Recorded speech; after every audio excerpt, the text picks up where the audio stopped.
Today we're going to be looking at the Babyjogger City Elite 2, the newest iteration of one of our favorite strollers of all time. Despite its designation as the Elite 2, it's not really just a second version of this model, though this is the most comprehensive overhaul we've seen for a while. As a company, Babyjogger goes back to the early 80s and initially focused solely on three-wheel fixed-wheel models, designed for actual jogging. The addition of a front swivel wheel for more convenient non-sporting use came in 2005. And the Elite then is, engineering-wise, a direct descendant of those early designs, a mountain model, tempered for city use. And for a long time now, it has offered a refreshingly easy, sturdy, and terrain-capable alternative to a market dominated by urban-centered four-wheel swivel wheel models.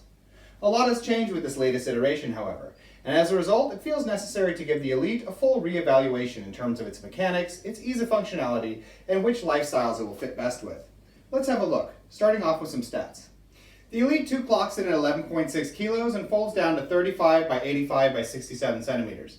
It can carry a whopping 34 kilos in its seat and 5 kilos in the underslung shopping basket. From first look, the Elite 2 may seem to have jumped up a class with regards to size and weight, but this is actually an illusion. Weight-wise, it's more or less the same as the last version, and size-wise, though there has been an increase of a few centimeters in all of its dimensions, the change is not actually that significant. The real reason it looks larger is actually all about the seat and canopy, which have spread out to better utilize the potential provided by the three-wheeler design. And at this point, in addition to having a much greater weight capacity, the City Elite's seat dimensions are now one of the most generous offerings on the market, with a width of 40 centimeters and a total length, including the leg rest, baseboard, and back, of 100 centimeters, plus around 18 centimeters of additional space between the seat and canopy when the seat is in the upright position. If you stick around to the end of this video, by the way, we'll give you a demonstration of how large the seat actually is using our son, who turns 6 in the summer. The seat of the Elite 2 is not just larger though, but also incorporates a variety of improvements to its features, which make it more adjustable and comfortable for children of a variety of ages, including a lengthening of the leg rest, a full recline, a long train of connection points running up the seat back for positioning the shoulder straps to grow with your child, and a second, lower position for attaching the Elite 2's massive canopy, such that it can provide good sun coverage for smaller children as well. Though for the first 6 to 8 months of your child's life, we do recommend using a bassinet, as well as potentially a car seat for the reverse-facing option before switching to the main seat. The textile type has shifted a little bit with the Elite 2, and though the fabrics are still thick and rugged, there's a chance that they may be even more susceptible to sun fading than they were previously if you tend to leave your stroller outside over longer periods. In addition, there are still a lot of elastic ridges on the seat walls, back pocket, and shopping basket, which have a tendency to stretch out and lose their elasticity over time, which is one of the things I'd hoped they would have updated. Textile removal has changed as well, from the push-button system that they've had forever, which sometimes resulted in the buttons warping and getting loose over time, to the now commonly used trough on the inside of the frame type system. This makes them a little more difficult to remove, but it's not that bad, just something to get used to. As far as your own comfort is concerned with using the Elite 2, the model still sports Babyjogger's signature Easy Fold system, making it foldable with one hand. And though old school Babyjogger fans may be initially suspicious of the extra strap involved now, note that if you were using the red safety straps on the previous version, something most people avoided, then the process has actually been simplified. As has always been the case, the handle sits a bit high for shorter parents and is less adjustable to accommodate for this fact than a lot of other models. And the shopping basket, as is common with three-wheelers, can be somewhat less convenient to access than on four-wheel models, this situation being aggravated on the Elite 2 by changes made to reinforce the rear frame. As far as driving is concerned, this has always been the Elite's strong suit, not only due to its large wheels and good suspension, but also as a result of the rugged overall build of its chassis, which is designed with terrain in mind. Remember that, as I said in the beginning, Babyjogger originally designed only rough and tough off-road jogging strollers, and the addition of the swivel wheel was an adaptation of the design so that it would be more comfortable in urban environments, which is the opposite of the way it usually goes, where models initially designed for city use are often upgraded with larger wheels and better suspension so they can handle a few trips to the park. In order to talk more about the Elite 2's driving and structural qualities, however, we'll now move on to the mechanics, looking at the model from top to bottom. Okay, we're going to start by having a look at the handle and the folding mechanism, primarily the folding mechanism. And as I said, this is sort of a signature element of Babyjogger to have this easy fold system, which involves pulling up a strap in the middle here to unlock the mechanisms on the side. And at this point, of course, it's 2 straps, but you can still do it with one hand. You're just going to pull one, pull the other, and the whole thing will fold down as such. So this is a system that I've liked for a long time. They have made a few changes inside, but it still works more or less the same way. Most of the changes were to iron out a few problems that occurred as sort of like longer longevity sort of issues. What's essentially happening is that there's a pair of gear teeth here, and it's locked here at the bottom. You can see from the back. These arms affect the locking mechanism inside. And so when these arms pull in towards the center, it unlocks the discs inside here that are connected to the top portion of the chassis, the front portion, and the rear frame is of course on the larger portion of the mechanism, and allows it all to sort of swing towards each other. That is like the main element of folding. Because there's not so much give in the top handle adjustment mechanism, which has been strengthened by the way, that it's not going to affect the size that much to fold down the handle. That's where it's all at. So that part functions more or less the same way, but there are some significant changes that are based on past problems for the most part. Some of the changes they've made here are good and some of them are bad. So we'll actually start with the bad ones first, and the major change that is negative here is that there used to be a crossbar here in the handle. What that would do is allow added structural integrity, especially for like horizontal pressure as you're pushing the stroller. So you imagine you have like a child here and you're pushing it over terrain, and as you pull to the sides, there's going to be pressure on these arms. You see, it moves back and forth. And what that crossbar did was help to mitigate some of that kinetic energy such that you didn't put too much pressure on 3 key points. Number one, where these handle arms connect to the central locking mechanism down here. Number two being this handle adjustment mechanism up at the top, which again has been reinforced, but it would have been better if it had had that crossbar. And third is the handle itself, because that shape now is responsible for holding the entire horizontal integrity. And if that bends into the side, you of course have problems. Yeah. So that's the negative side of this. What they have done positively, number one thing, is to change the shape of the bars, and this has been done along the entire chassis, and it's particularly important again with these handle arms here, as this was a key point of braking, because again a lot of pressure is being put onto this bar when you're driving around the stroller. A second thing that they've done to improve this is they have moved the point at which you attach the bumper bar and the canopy, as well as, and more importantly, the car seat and the bassinet away from these handle arms. So there used to be this large adapter here with a pair of screws. Screws would break, the handle arm had a potential to break inside, which was just round at that point and a lot less sturdy, as well as the connection inside to the central locking mechanism. So all of that system is no longer here. You just have these connection points for the canopy, which really doesn't take any added weight. Instead, bassinets and car seats and bumper bars all are going to attach here on the inside of the central folding mechanism, which is a much better place for them. So they've removed that problem area, strengthened up these bars, and thus given it a lot more sturdiness in that sense, but they've kind of ruined the added effect of sturdiness with all that as far as the handle and the folding mechanism and this top portion of the stroller is concerned by removing that crossbar, which is kind of too bad in my opinion. But still, overall, I would say it's kind of an even trade in a way.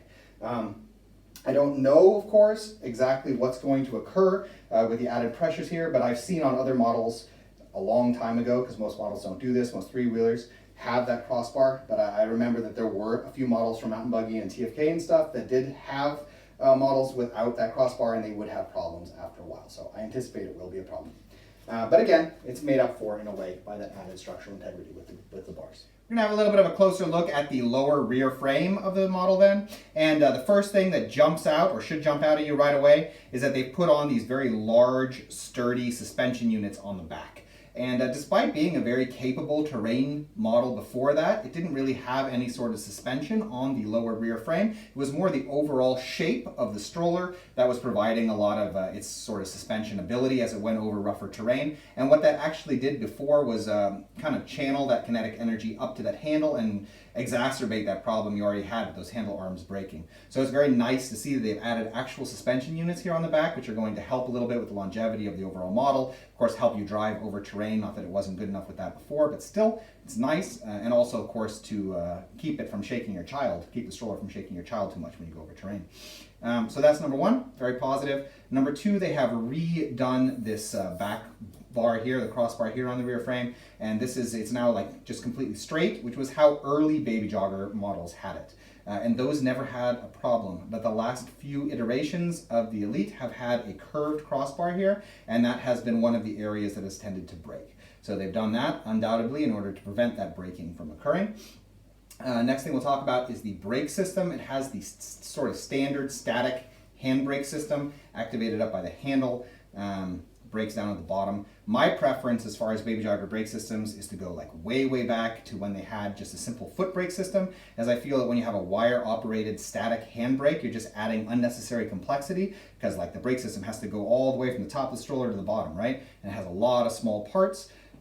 Generally, it's sort of an okay system, but it does tend to have some problems unless you oil it regularly, because it simply has so many parts. And it can be a little bit complex to open up if you need to fix stuff. So a little bit added maintenance to keep that brake system functioning properly. If you do have problems though, one thing I will say for Babyjogger is they're pretty good about sending out or making available replacement brake kits that generally involve just removing the lower bar, and it comes with the wire and the handle attached already. So not such a big deal. They've kind of like worked that into the idea of longevity with that brake system should you have problems. One thing that they've always been good at is how the rear wheels attach into the rear frame.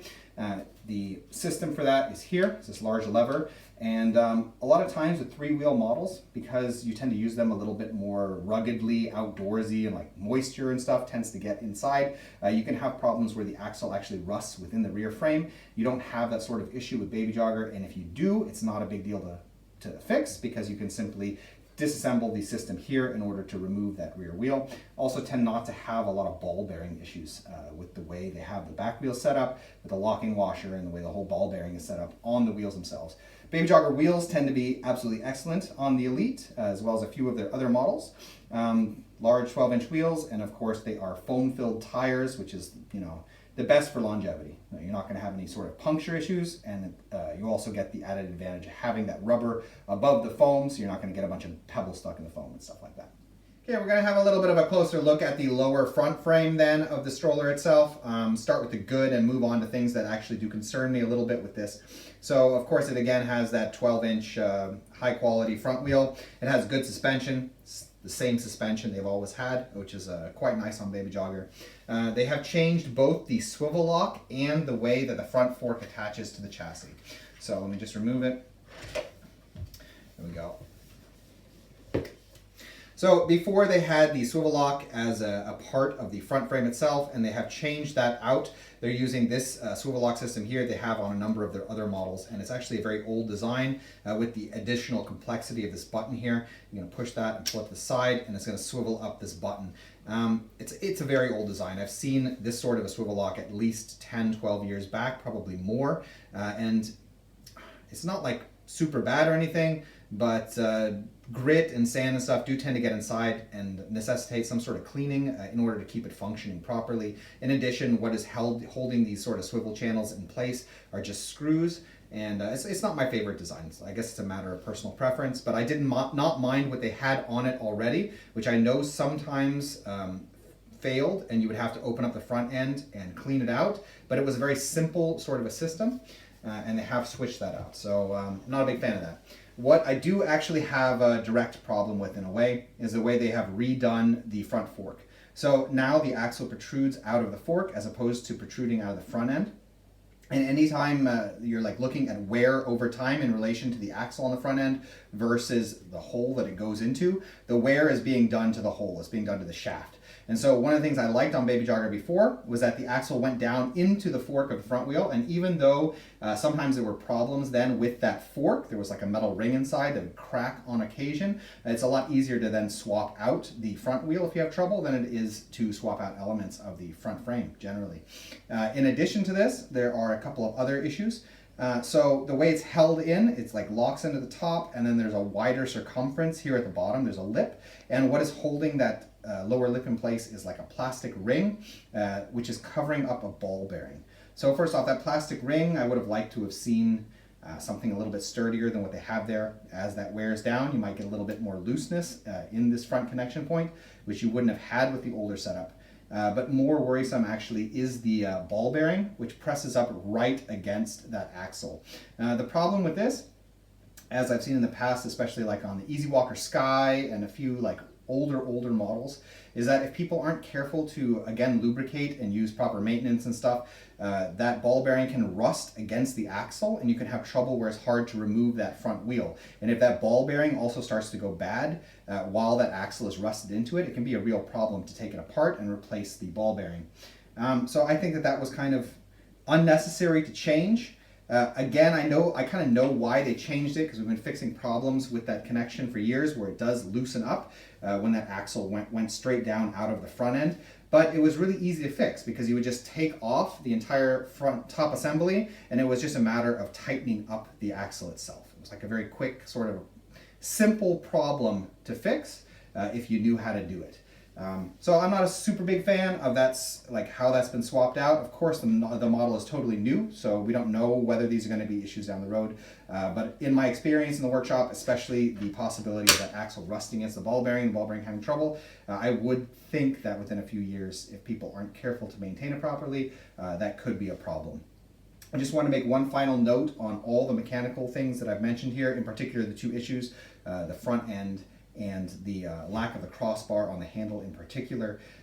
Even though I see these as potential problems in the future, and I have reason to believe they will be, versus most of the rest of the market, it's still a very, very sturdy stroller, even with these sorts of problems. So I'm pointing them out in relation to the Elite model that came before the Elite 2, more than as the Elite 2 in comparison with the rest of the market, which it will still be structurally far stronger, even in these cases, than most other models there. So is the Babyjogger City Elite 2 right for you? Yes, absolutely, as long as you can deal with the forward-facing only bit, of course. Though I have a few concerns over the loss of the handle crossbar and the reworking of the front end, the redesigning of the chassis bars more than makes up for these potential problem areas, in my opinion, by removing a variety of already known breaking points.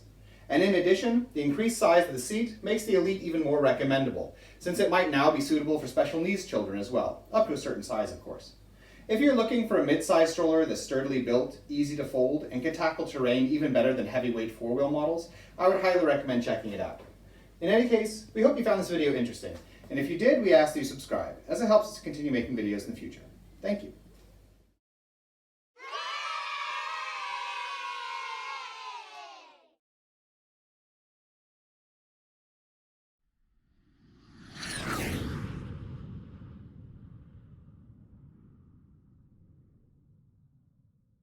We need your help. Our channel has been funded out of our own pockets for years, and while we are deeply committed to continuing in the production of honest and informed content, it does get pretty expensive. Since it would be unethical and against what we are trying to achieve here to either accept sponsorship from manufacturers or enter into sales relationships with them, our income is currently limited to what we earn off the ads on our channel. But we're hoping to change that so that we can afford to grow and cover a wider range of models at a quicker rate. If you would like to help out with this, please visit our Patreon page. There's a link in the description to this video.